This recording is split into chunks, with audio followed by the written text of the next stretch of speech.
Alright, before I even get started, the first thing I notice with you, Hunter, is your front leg. Okay, so watch your front leg. I have no idea what else is happening. Okay? But I know that even when you threw soft and when you threw hard, your front leg was very soft. Okay?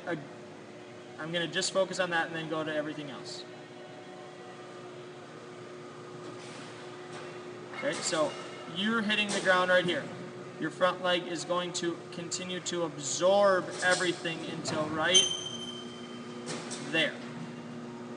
So you didn't firm this side up until you've basically already thrown the ball. Okay, so I give an analogy about a car crash, which I'll tell you after this video so you'll understand. But remember the car crash, and then understand that this needs to be a brick wall, not a pillow. Okay? So you wonder why your arm has had issues? This is the biggest reason why. Okay?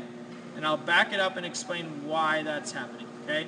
So if we create force and we make our hips and shoulders move quickly, your front leg will react and be firm without you having to think about it. Okay? So I know William doesn't have to think, hey, make sure my front leg is firm. That happens naturally. Okay? So let's back it up. Okay? Again, talking about not what you do, but when you do it. Okay? Right now, your arm is already in a cocked position. Your foot just came down, your arm is cocked. So when I do this drill, you don't have a comparison of me right now, but this would be my arm. I just took a video of myself yesterday. My arm would be down. Okay? To time it to be as late as possible. So by the time you get out here, okay, by the time your foot plants, you've already turned your shoulders and started throwing the ball way too soon. Okay?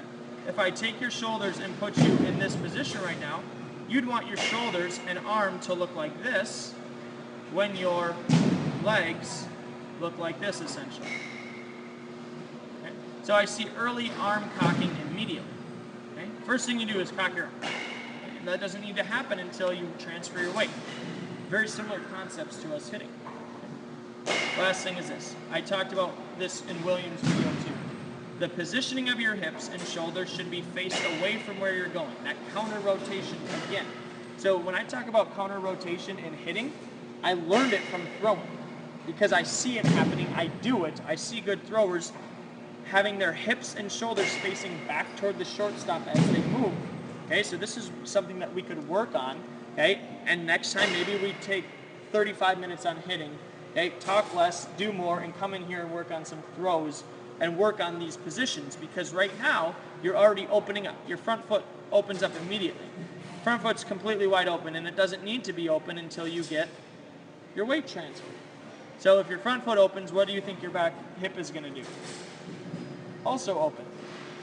Make sense? Okay? So if you can imagine your hips facing the shortstop right now, that would completely change the position of your drive leg. Again, putting yourself in an inferior position on your back leg, simply based on just the relative position of your hips and shoulders. Okay? So all of this stuff that happens out here relative to weight transfer, okay, a lot of it can be fixed right here. Timing these early movements better to have a positive effect on the later movements. Okay? If I threw the ball like this, I'm not joking, I couldn't play catch. This would hurt me so much. Okay? So it doesn't surprise me that you had some issues.